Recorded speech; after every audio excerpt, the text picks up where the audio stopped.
नमस्कार दोस्तों। पिछले कुछ दिनों से मैं लगातार थोड़ा बेचैन हूँ, थोड़ा परेशान हूँ।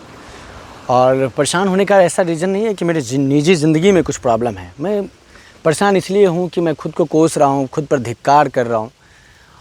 आप सबको पता होगा कि अभी भारत के एक महान साइंटिस्ट सोनम वांगचुक, जो दिल्ली में आज उनका 18वां दिन है जो हंगर स्ट्राइक पर बैठे हुए हैं।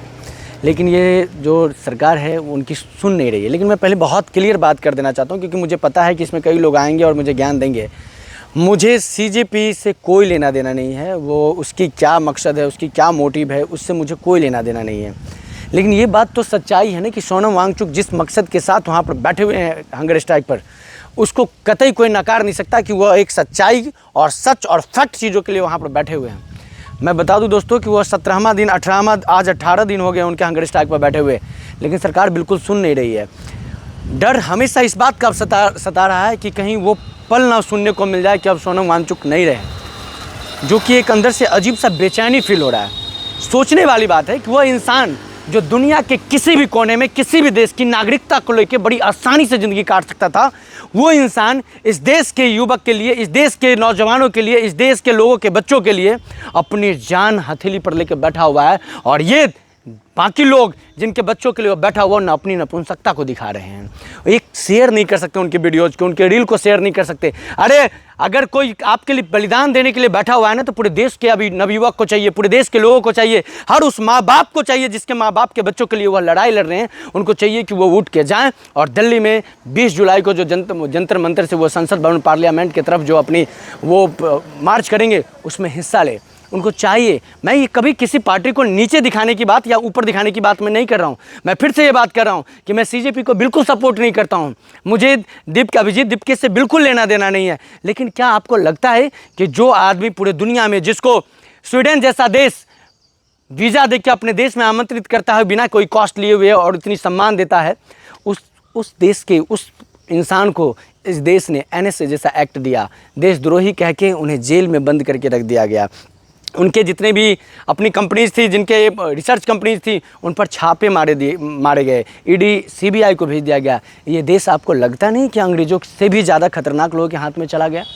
कोई शक नहीं है। और आप और हम अभी अगर तमाशा देख रहे हैं, आज हमारे लिए कोई लड़ रहा है और हम और आप तमाशा देख रहे हैं, तो वह दिन नहीं होगा। मैं ये बात अभी बोल दे रहा हूँ, मेरी बातें आप गौर से इसको समझ लीजिएगा कि अगर अनशन करते हुए अगर सोनम वांगचुक की मृत्यु हो जा रही है, तो इस देश में दोबारा कोई अनशन पर बैठने वाला नहीं होगा। कोई अनशन पर नहीं बैठेगा, क्योंकि उसको पता है कि मैं जिन लोगों के कारण वो अपने कुर्बानी दिया, उन लोगों को तो ये एहसास ही नहीं है कि सोनम वांगचुक क्यों बैठे हुए हैं, क्यों अपनी ज़िंदगी को कुर्बानी दे रहे हैं। मुझे पता है कि मेरे अकेले कुछ करने से कुछ नहीं होने वाला, लेकिन मैं वह चिड़िया बनना चाहता हूँ जो अपने चोंच में पानी भर के पूरे जंगल की आग में पानी डाल रहा हूँ। लोग हंसेंगे ज़रूर, लोग मेरी कथाओं पर बोलेंगे ज़रूर, अलग व्यंग जरूर करेंगे, गलत व्यंग जरूर करेंगे, लेकिन जिस दिन इस आग बुझाने की चर्चा होगी ना, उस दिन में मेरा नाम होगा कि मैंने अपनी छोटी सी चोंच से कोशिश ज़रूर किया था। हाँ दोस्तों, मैं आपको बता दे रहा हूँ कि मैं 18 जुलाई को ज़रूर जाऊँगा और 20 जुलाई को मैं वहाँ पर पार्टिसिपेट करूँगा।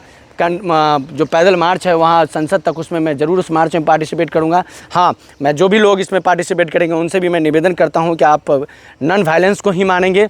जिस तरह सोनम वांगचुक अभी महात्मा गांधी को ही पालन करके, उनकी ही रास्ता को पालन करके धरना पर बैठे हुए हैं, आप उन्हीं के रास्ता पर चलेंगे। लेकिन मुझे यह भी पूरा विश्वास है कि यह देश अगर महात्मा गांधी को पूछता है तो चंद्रशेखर आज़ाद को भी पूछता है। अगर आपने ये मूवी देखा होगा तो इसकी ये डायलॉग है, सनी देओल ने सही कहा था कि ये देश अगर महात्मा गांधी को पूछता है तो चंद्रशेखर आज़ाद को भी पूछता है। अगर ये सरकार नहीं सुनी, अगर सही रास्ते से, सत्य और अहिंसा के रास्ते से नहीं सुनी, तो लोगों को सोचना होगा कोई और रास्ता जहाँ पर इस सरकार को सुनाया जाएगा, और इस सरकार को सुनना चाहिए।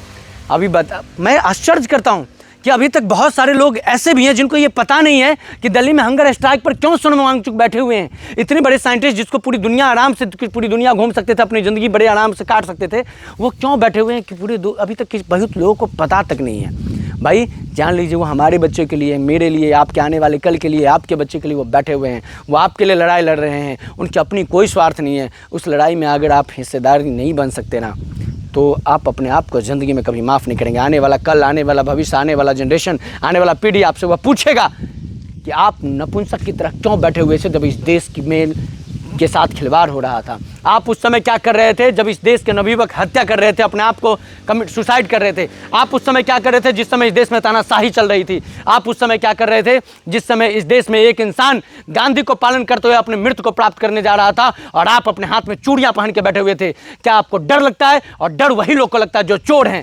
मैं उन लोगों से पूछना चाहता हूं जो अभी सोनम वांगचुक को ट्रोल कर रहे हैं, गोबर खाने वाले और गाय का मूत्र पीने वाले लोग। वो दिन दूर नहीं है तो जो इंसान का गोबर तुम खाने लगोगे यार। तुम सोचो वो किसके लिए लड़ाई लड़ रहा है? तुम्हारे बच्चे के लिए। वो पुलिस वाले जो अभी वहां पर हंगर स्ट्राइक में दिल्ली जंतर मंतर पर लोगों को तंग कर रहा है, उन जो स्टूडेंट्स आ रहे हैं उनको परेशान कर रहा है, उस पुलिस वाले को बेशर्म है 30,000 40,000 50,000 रुपए की नौकरी के लिए ना अपनी ईमान बेच रखा है। उसको पता नहीं है कि उसके बच्चे के लिए भी यही लड़ रहे हैं। वो तुम देश का सेवा करने के लिए गए हो।